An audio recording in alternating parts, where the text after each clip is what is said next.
people able to do terrible things? And if so, how many would give a strong electric shock to an innocent other just because they are following an order? To answer these questions, we can look at the controversial work of a man who just wanted to find answers to his family's horrific past. In 1961, Stanley Milgram, a young psychologist, wanted to find out how ordinary citizens were able to commit acts of unspeakable evil in Nazi Germany. His theory: some people do horrific things because they obey even the most wicked leaders. To test his theory, Milgram designed a clever experiment that changed our understanding of human behavior forever. The Milgram experiment involved 3 people: an authority, called the experimenter, who was dressed in a lab coat to appear powerful, a volunteer, who was assigned to be the teacher, and a victim, the so-called student. The teacher was the test subject, whereas the experimenter and student were both actors.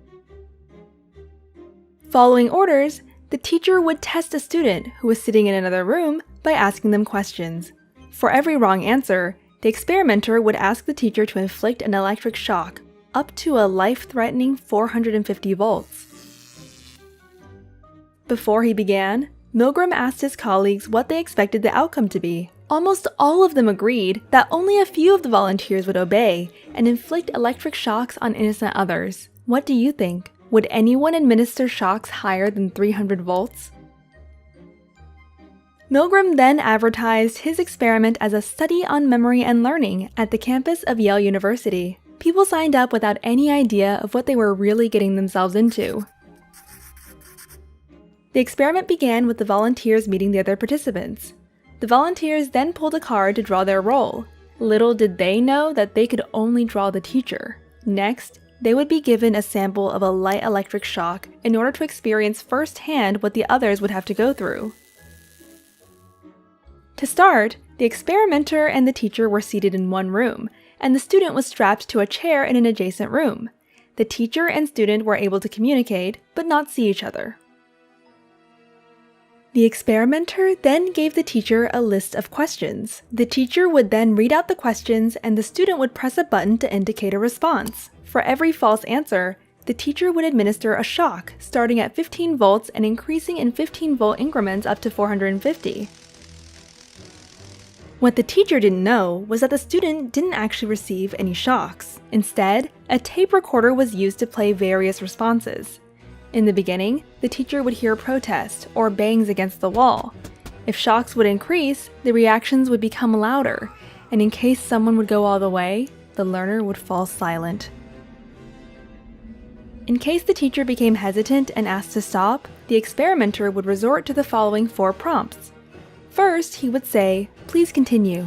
If that was unsuccessful, he would go on with, "The experiment requires that you continue." Then, "It is absolutely essential that you continue."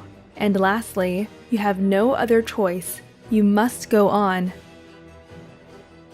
Along the way, the volunteers displayed signs of extreme tension, such as sweating, trembling, and even uncontrollable laughing fits. The experiment would be stopped only after all 4 prompts had been used, or the maximum voltage of 450 volts had been given 3 times. Milgram found that, of all participants, 100% gave at least 300 volts, and 65% went all the way to 450 volts. The experiment was later criticized for being unethical, because it deceived innocent people into performing what seemed to be terrible acts of violence. However, his experiment was successfully replicated many times, involving different populations and leading to similar findings. Milgram himself left us with this to think about. It may be that we are puppets controlled by the strings of society. But at least we are puppets with perception, with awareness, and perhaps our awareness is the first step to our liberation. What do you think? Would you follow or question the orders if you were one of Milgram's participants? And what can we as a society teach future generations to help prevent horrific acts that can happen when ordinary people blindly follow an authority? Let us know your thoughts in the comments below.